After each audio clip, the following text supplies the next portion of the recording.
En manchette du Cyberjournal cette semaine. Prévenons la cybercriminalité dans les parcs. Le Bloc s'attaque au prix de l'essence. Projet Rive pour la qualité des cours d'eau. Campagne électorale, les priorités de nos candidats. Bonjour mesdames et messieurs, bienvenue à votre Cyberjournal. Au cours de l'été, la Ville de Longueuil a profité des activités de Parcomètre pour promouvoir ses actions de prévention contre la cybercriminalité. Stéphanie Saucier s'est rendue au parc Champ-Vert la semaine dernière. Voici le reportage qu'elle nous a préparé. Les agents de la section des ressources et actions communautaires de la police de Longueuil poursuivent leur campagne d'information en matière de sécurité sur l'utilisation des jeunes de l'Internet. C'est que depuis l'arrestation du pédophile récidiviste Sylvain Dufresne le 22 juillet dernier, le service de police de la ville tente d'accroître le sentiment de sécurité de ses citoyens. C'était un besoin qui se faisait de plus en plus sentir chez les Longueuillois qui se montrent inquiets face à la cybercriminalité. Il y a davantage de criminels selon moi. Puis nous, on a notre part à faire, à être plus vigilants d'une certaine façon, mais sans dramatiser rien avec les enfants, puis sans se dramatiser soi-même aussi, parce qu'il faut vivre. Nous, on espère trouver des logiciels là, qui vont permettre là, de contrôler là, ce que nos enfants vont voir sur Internet.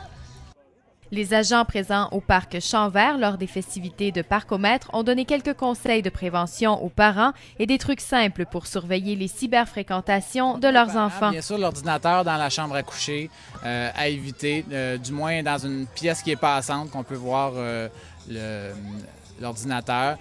Les jeunes, jamais rencontré un inconnu qu'on a connu sur Internet, donc on n'a pas d'informations. On conseille également de jamais divulguer d'informations personnelles, de ne pas envoyer de photos, pas dire à quelle école qu'on va, pas donner d'informations personnelles sur nous qu'on pourrait être retracé.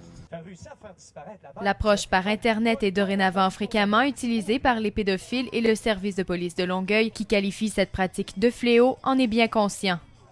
Avec la fin de l'année scolaire et le début de l'été, on a tendance à penser que la cybercriminalité prend des vacances, ce qui n'est évidemment pas le cas.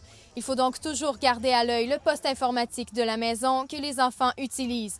Un reportage de Stéphanie Saucier pour Média Sud à Longueuil. La candidate bloquée Josée Baudin a convoqué une conférence de presse lundi dernier pour présenter son plan de lutte contre la hausse du prix de l'essence. Le plan du Bloc québécois propose une démarche en 3 points. Discipliner l'industrie en donnant plus de pouvoir au Bureau de la concurrence, abolir les avantages fiscaux octroyés aux compagnies pétrolières et diminuer notre dépendance au pétrole, notamment en valorisant l'énergie propre. On est dans une situation d'urgence. Donc, de se donner un moyen, une action à moyen-long terme, cela me semble d'une évidence et il faut le faire. Donc, réduire notre dépendance au pétrole. Au Québec, on pourrait faire une révolution énergétique avec toutes les ressources que nous avons pour remplacer le pétrole, finalement. La qualité de l'eau préoccupe de plus en plus de citoyens et des associations environnementales qui ont mis sur pied un projet d'échantillonnage des cours d'eau. Voici le reportage de Lise Millette. Le projet Rive a été mis sur pied par la Société pour vaincre la pollution, Fondation Rivière, Sierra Club et la Coalition Au Secours. Le réseau d'inspection et de vérification des eaux est ni plus ni moins qu'une prise en charge et une surveillance citoyenne de la qualité de l'eau. On peut entendre Daniel Green de la Société pour vaincre la pollution nous parler des enjeux que représentent les cours d'eau au Québec et surtout la menace qui plane sur la santé publique. Le problème, c'est que ça arrive rarement. Mais si jamais ça arrive, si jamais il y a tout à fait une effleurance et que l'évolution des cyanobactéries se fait rapidement et tout d'un coup, cette population de cyanobactéries commence à produire, pour des raisons qu'on ignore encore, des toxines excessivement pathogènes, mais on peut se retrouver avec la mortalité d'animaux, une grave intoxication, et sans que le gouvernement puisse intervenir à temps.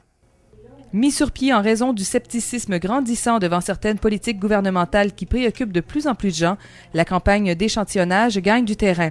Jusqu'ici, plus de 1000 personnes ont tenté l'expérience de prélèvement et des cliniques à l'intention des jeunes ont aussi été mises en œuvre dans l'objectif de créer une véritable brigade d'inspecteurs des cours d'eau. On peut écouter Anne-Marie Saint-Cerny de Fondation Rivière nous exposer l'exaspération ressentie par plusieurs citoyens.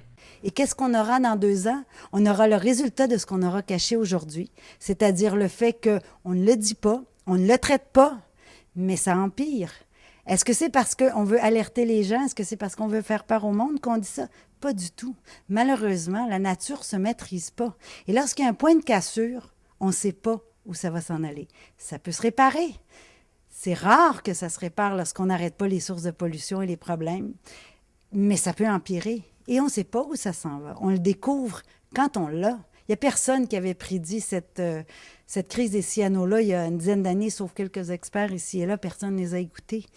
Et là, tout le monde s'énerve. Et là, tout le monde s'énerve pour des raisons économiques, pour des raisons politiques. Le projet RIVE existe depuis 2006.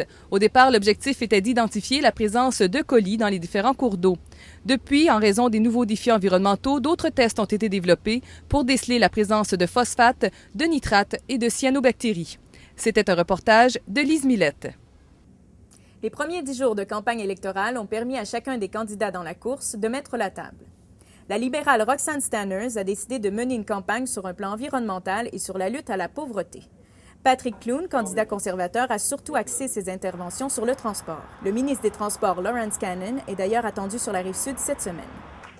Le candidat du NPD, Richard Marois, insiste pour dire que son parti est désormais la seule alternative pour le Québec. Finalement, après avoir mis en priorité la famille lors de son lancement électoral, la candidate du Bloc québécois, Josée Baudin, s'est attaquée à la hausse du prix de l'essence. C'était votre Cyberjournal avec Alicia Limburner. À la semaine prochaine.